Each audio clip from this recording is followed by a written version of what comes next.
Bom, vamos falar um pouco hoje sobre lesões fibroósseas dos maxilares. Como conceito inicial, nós sabemos que essas lesões fibroósseas, elas são compostas por um diverso processos de alterações que são caracterizados pela substituição do osso normal por um tecido fibroso. E esse tecido fibroso, obrigatoriamente, ele deve conter um produto mineralizado recém-formado, ou seja, um material ainda imaturo, que não está em desenvolvimento pleno. Para a gente entender melhor esse conceito, vale a pena revisarmos as fotomicrografias do tecido ósseo normal. Então, aqui nós temos um tecido ósseo normal, onde eu tenho a matriz óssea toda depositada, entremeado num tecido conjuntivo altamente vascularizado.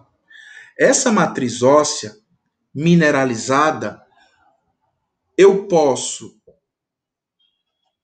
identificar que essa matriz óssea está mineralizada, ou seja, madura, está amadurecida, por conta da presença do osteócito confinado nessa matriz óssea. Então, os osteócitos sinalizam que essa matriz óssea está depositada, está na formação mais plena, ou seja, amadurecida. Vemos também outras células também importantes para a deposição e renovação dessa matriz, que são os osteoclastos, que são essas células aqui maiores apontadas pela seta. Outra coisa que a gente deve conhecer também é o tecido conjuntivo fibroso, que é um tecido altamente rico em fibras elásticas e em fibroblastos, que são essas células aqui, ó, dispostas também na seta, apontadas pela seta, onde irão sintetizar essa matriz fibroblástica. Comparando o tecido conjuntivo fibroblástico com o tecido ósseo normal, nós vemos que o tecido ósseo ele é altamente vascularizado quando comparado com o tecido conjuntivo fibroso, aqui demonstrado nessa fotomicrografia. Associando esses dois tecidos e tornando esse tecido imaturo, nós temos aqui embaixo, ó, a visualização de uma fotomicrografia mostrando a histopatologia das lesões fibroósseas, que é a fusão do tecido ósseo ou um tecido recém-mineralizado, ainda imaturo, unido a um tecido fibroblástico bem abundante.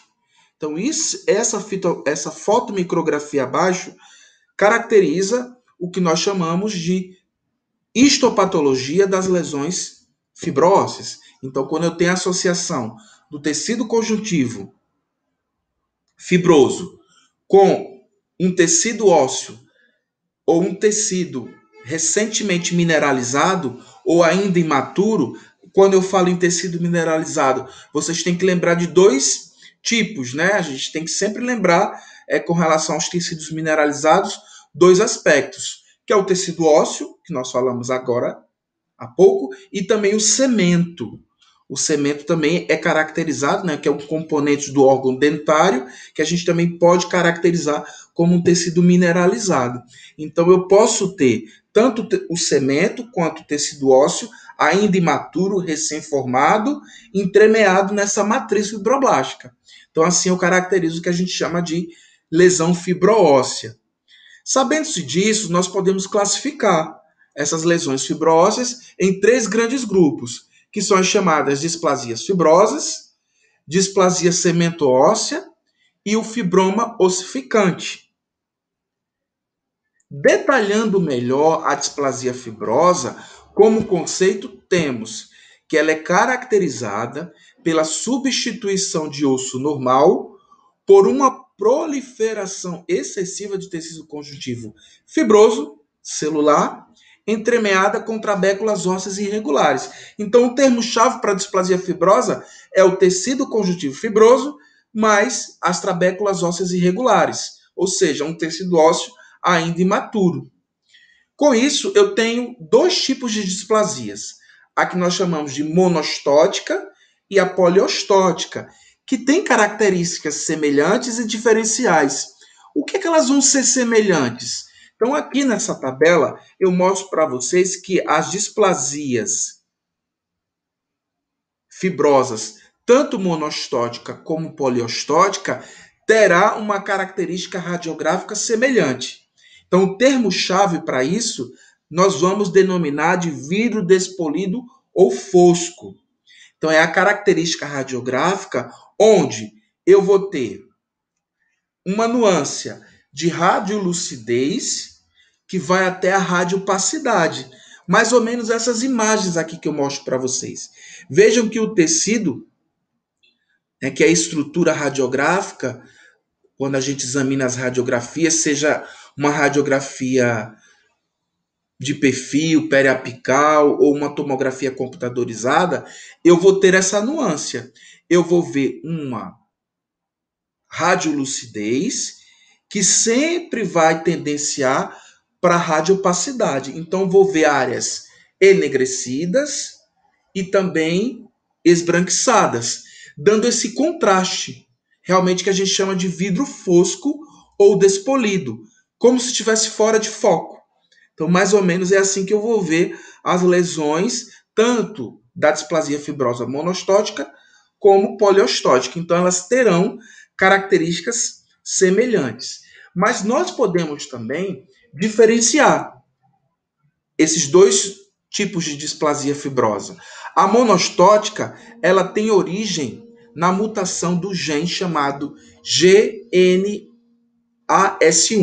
ou também chamado de proteína ligada ao nucleotídeo guanina, alfa-estimulante da atividade do polipeptídeo 1. Mas o mais interessante é a gente saber que essa mutação com relação à displasia fibrosa monostótica acontece na vida pós-natal. Vida pós-natal. A poliostótica não. Ela já vai ocorrer na vida embrionária ou fetal. Com isso, eu posso caracterizar que essa poliostótica é uma condição rara, geralmente vinculada à síndrome, diferentemente da monostótica, que ela é mais comum e ela ocorre entre 80% a 85% dos casos. Quando a poliostótica se manifesta, geralmente ela vai se manifestar clinicamente através de síndromes. Nós temos 3 síndromes onde eu vou ter essa displasia fibrosa poliostótica vinculada. Então, essas síndromes são denominadas de Jaffe-Lichtenstein, síndrome de McCann-Albright e Mazabrund. São as 3 síndromes vinculadas à displasia fibrosa poliostótica. Elas, além da displasia fibrosa poliostótica, elas têm também outra característica comum, que são as manchas café com leite, ou seja, áreas de pigmentação amarronzada distribuídas na pele. Então, dermatologicamente, nós vamos encontrar essas manchas desde o nascimento, porque essa alteração ela ocorre na vida embrionária e fetal. Então, a gente, desde o nascimento, nos pacientes que são portadores dessa mutação no gene e apresentam a síndrome, vão apresentar essas manchas café com leite. Tanto a Jaffe, como a Albright, como a Mazabrund. E o que é que elas vão ser de diferentes? Como é que a gente vai conseguir diferenciá-las? São coisas simples também. A Jaffe, por exemplo, só vamos ter associada a ela a displasia fibrosa poliostótica e as manchas café com leite. Então ela é mais simples. Eu só vou ter vinculado essas duas características. A Albright, além de eu ter as manchas café com leite e a displasia fibrosa poliostótica, eu vou ter também a alteração endócrina. Nessa alteração endócrina, eu posso ter alteração das gônadas, né? Então eu vou ter precocidade sexual vinculado. Eu posso ter também alteração de tireoide, geralmente o hipertireoidismo vai estar vinculado, e eu também posso ter neoplasias da glândula hipófise, antigamente chamado de adenoma pituitário. Então, essas alterações endócrinas vão estar associadas ao Bright. E a Mazabrund? A Mazabrund, além de eu ter as manchas café com leite e a displasia fibrosa, eu vou encontrar mixomas intramusculares. Então, essas seriam as características diferenciais entre essas síndromes. Lembrando que o que é que elas têm em comum? As manchas café com leite e, obviamente, a displasia fibrosa poliostótica. Outra alteração diferencial entre a monostótica e a poliostótica, nós podemos afirmar o seguinte, que ela recebe esse nome monostótica porque ela atinge apenas um grupamento de ossos. Geralmente, os ossos mais afetados são os gnátios, na monostótica. Já a poliostótica, não, mais grupo de ossos. Então, eu posso ter os ossos gnátios associados com outros grupos de ossos.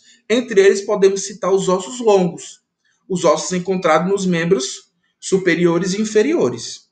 Então, 75% geralmente dos ossos estão afetados nessa síndrome. Outras características gerais que, além das sindrômicas que acabamos de falar para a poliostótica, vale lembrar que a monostótica geralmente acomete pessoas mais jovens que começam a apresentar as alterações na primeira ou na segunda década de vida. E geralmente se apresenta com uma expansão lenta e indolor. Assim a gente também encontra na poliostótica, né? Mas como já tem a vinculação da síndrome no nascimento, aí fica mais fácil para o diagnóstico. Outra coisa também importante da monostótica é que ela não tem predileção por sexo, né, pelo gênero, então pode ser tanto indivíduos masculinos quanto feminino. Geralmente o osso mais acometido, gnátio, é a maxila, e ela também pode ser chamada de displasia crânio-maxilofacial, por ela ter esse percentual maior de afetar os ossos gnátios. Então, esses basicamente seriam as características diferenciais. Então, clinicamente, eu posso encontrar essas formas aqui. Veja que é um crescimento, outro crescimento, que a palpação é firme, endurecido, não existe dor. Geralmente, os pacientes procuram para diagnóstico, principalmente a monostótica, né? Quando existe alteração na estética, assimetria vinculado. Geralmente eles procuram, porque são condições que não trazem condição dolorosa, né, no aspecto inicial. Aqui a gente tem outra figura, na região aqui de vestíbulo oral, a gente vê essa tumefação. Aqui a gente vê as manchas café com leite, encontradas na poliostótica, aqui também. Aqui já a gente vê aquela característica marcante das radiografias que eu acabei de falar, que é vidro fosco ou despolido. Pela própria condição, muitas vezes, dos ossos longos, eu posso encontrar uma deformidade nas epífises, que muitas vezes nesses ossos longos traz um aspecto chamado de bastão de Hockey. Então, é outro termo-chave quando a gente está investigando essa displasia fibrosa. É esse termo, muitas vezes encontrado nos ossos longos, por conta da deformidade que eu posso encontrar nas epífises desses ossos longos, uma característica que se assemelha muito aos bastões de Hockey mesmo, né? Por conta dessa alteração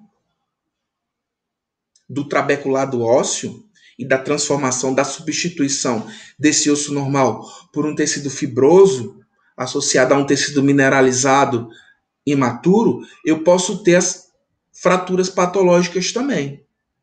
Aí uma coisa que vocês poderiam me perguntar, e como é que eu trato isso? Existe tratamento para esse tipo de alteração, para essa doença? Então eu posso falar para vocês o seguinte, o tratamento ele é multidisciplinar e muitas vezes ele é paliativo. Ele vai aliviar, muitas vezes, as queixas dos pacientes, muitas vezes relacionadas com uma estética ou perda da função. Então, nesses casos aqui, geralmente é feito plastias ósseas, remoção desse tecido avantajado que cresceu, e muitas vezes a gente consegue trazer para ele um aspecto mais natural.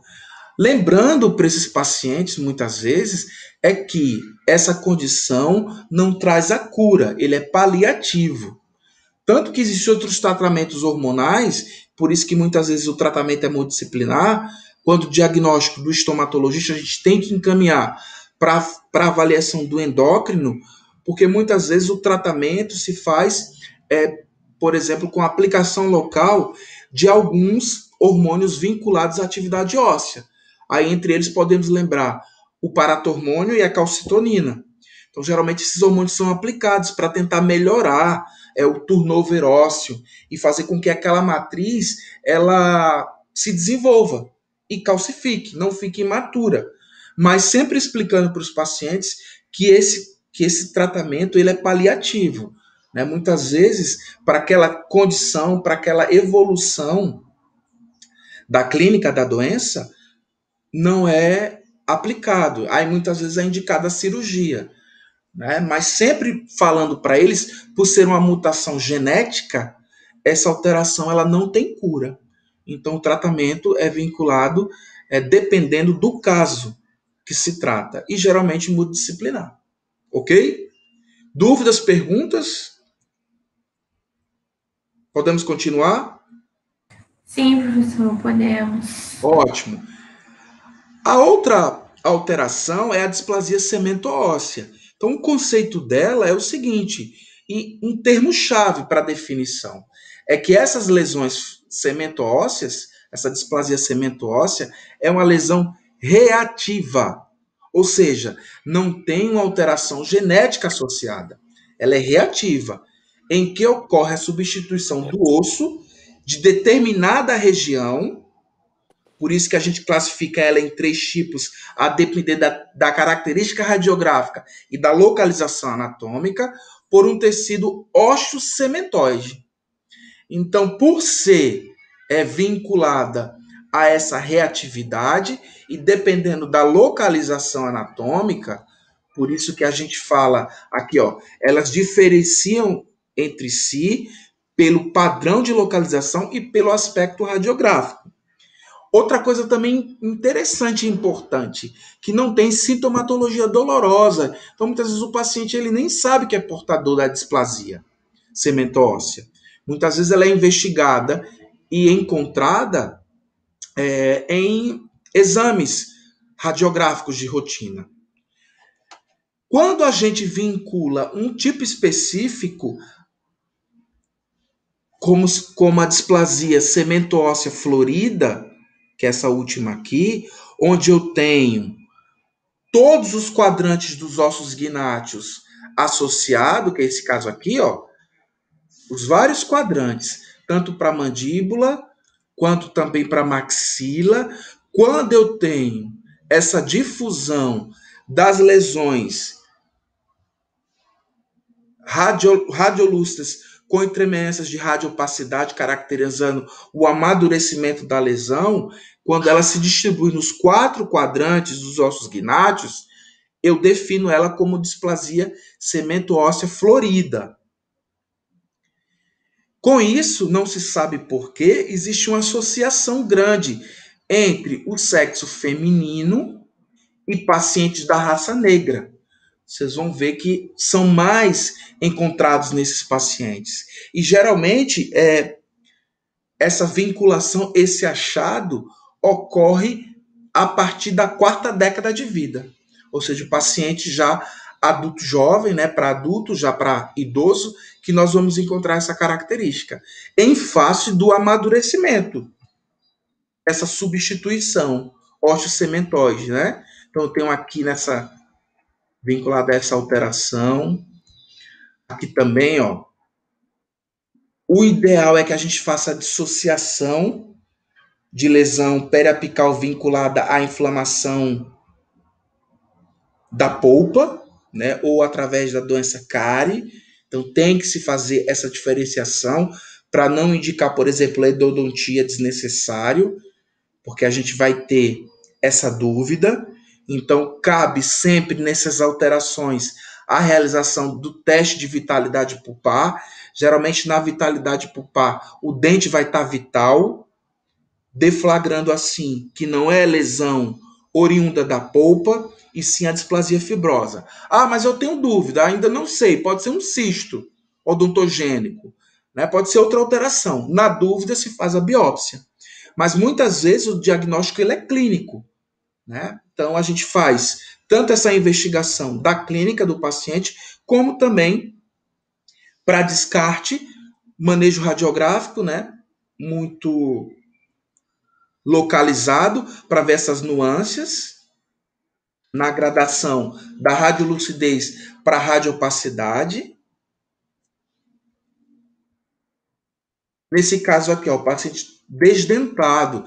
Então a gente vê que os dentes foram removidos, mas as lesões ainda continuam, caracterizando assim uma displasia cemento-óssea, no caso aqui florida, porque os 4 quadrantes estão vinculados. Nesse outro caso também, um paciente mais jovem, com todos os dentes na boca, a gente vê que existe uma doença periodontal aqui, né? A gente vê uma reabsorção aqui das cristas, de forma generalizada.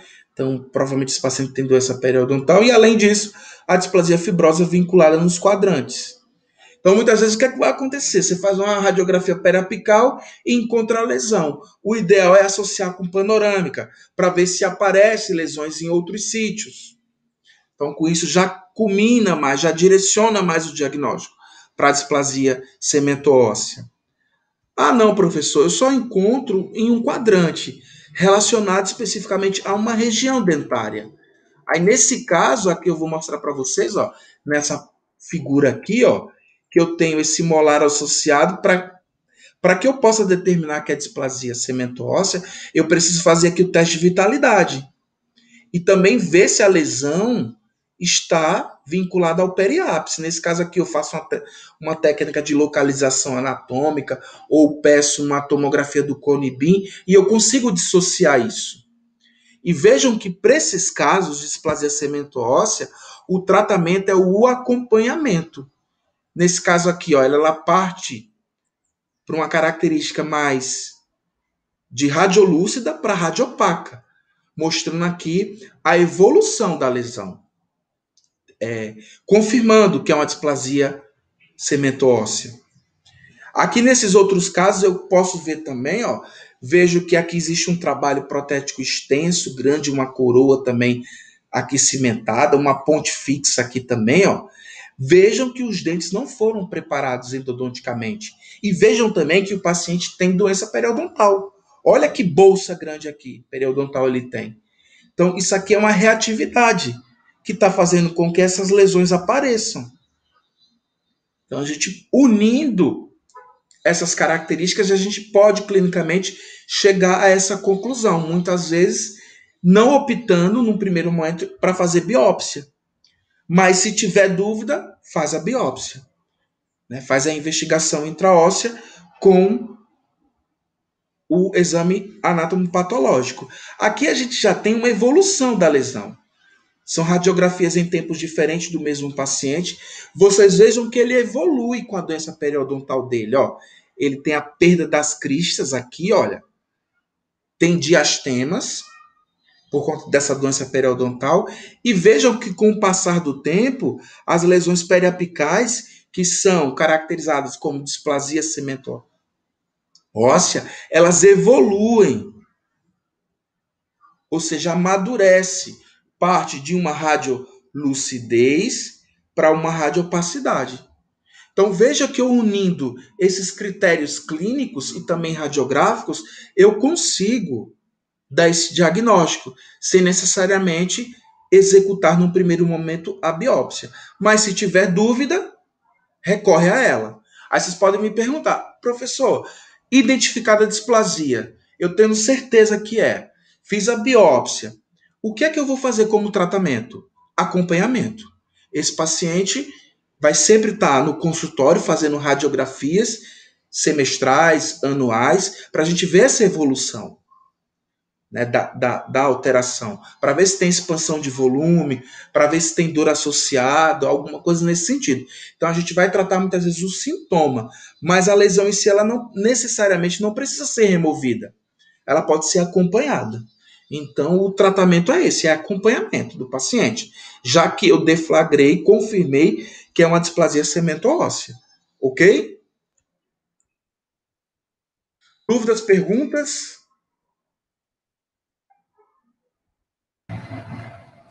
Acho que não, professor. Então, dependendo da característica radiográfica e da localização anatômica, a gente divide. Então, nesse caso aqui, ó, eu nem falei para vocês. Nesse caso aqui, eu tenho uma displasia cemento-óssea focal. E já aqui, nessas radiografias abaixo, eu vou ter caracterizado uma displasia cemento-óssea periapical, porque elas são bem características da região anterior de mandíbula.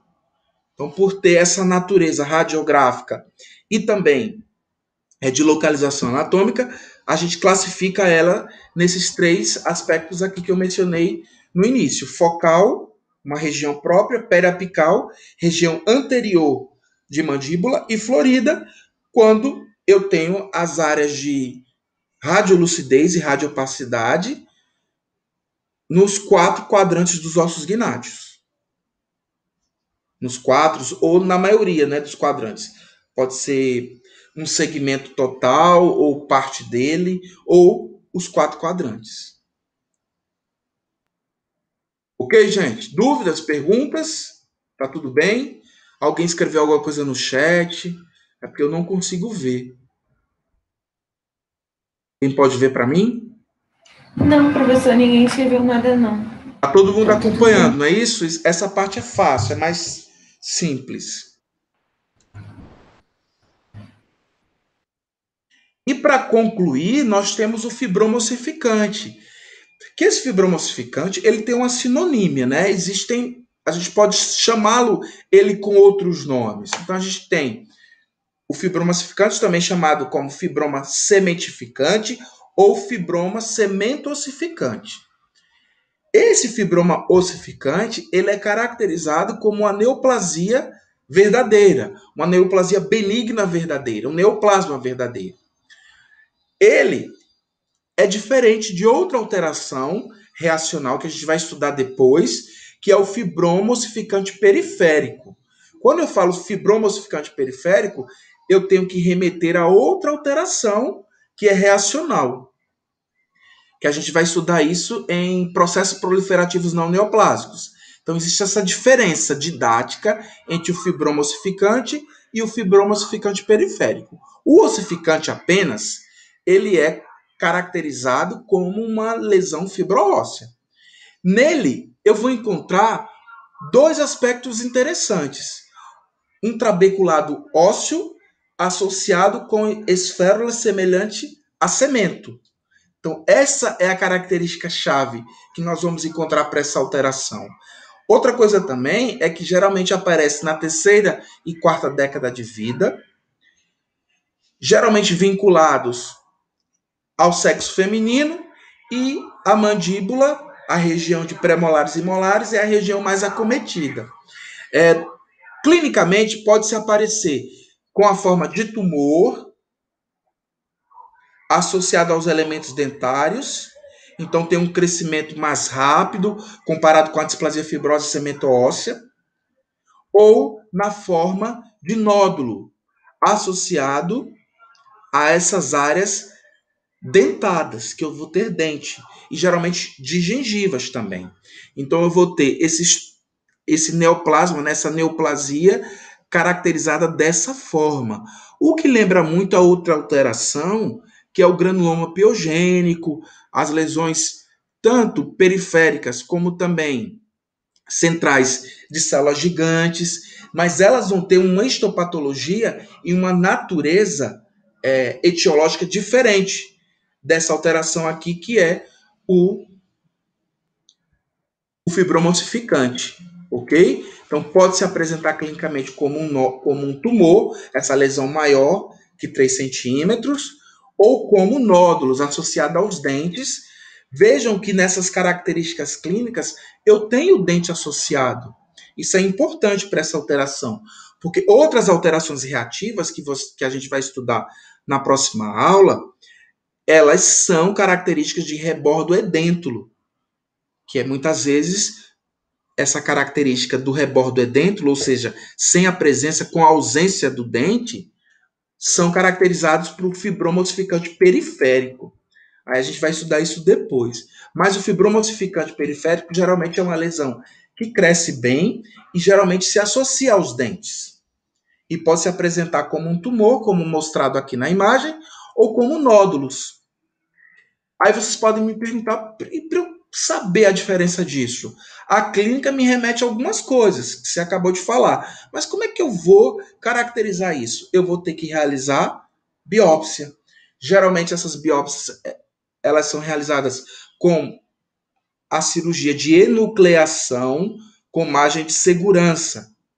Faz a enucleação, faz a remoção da lesão com margem de segurança, com curetagem vigorosa, para remover toda a lesão, para que ela não recidive, né? Então, geralmente, nesses casos, eu tenho a cura, ou muitas vezes, quando eu faço essa margem de segurança, eu não tenho as recidivas. Aqui mostra outro caso, outro nódulo associado ao dente, também na região de gengiva marginal inserida. Aqui eu vejo essa característica de transição radiolúcida com radiopaca. Vemos aqui também através da panorâmica, aqui da radiografia oclusal, e aqui a histopatologia, mostrando essas trabéculas ósseas agregadas, associadas a esférulas de cemento.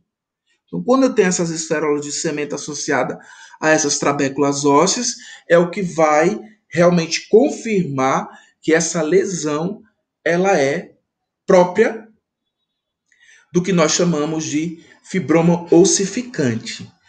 Então, essas características todas que eu acabei de falar, elas são clinicamente muito associadas a esse tipo de alteração, né?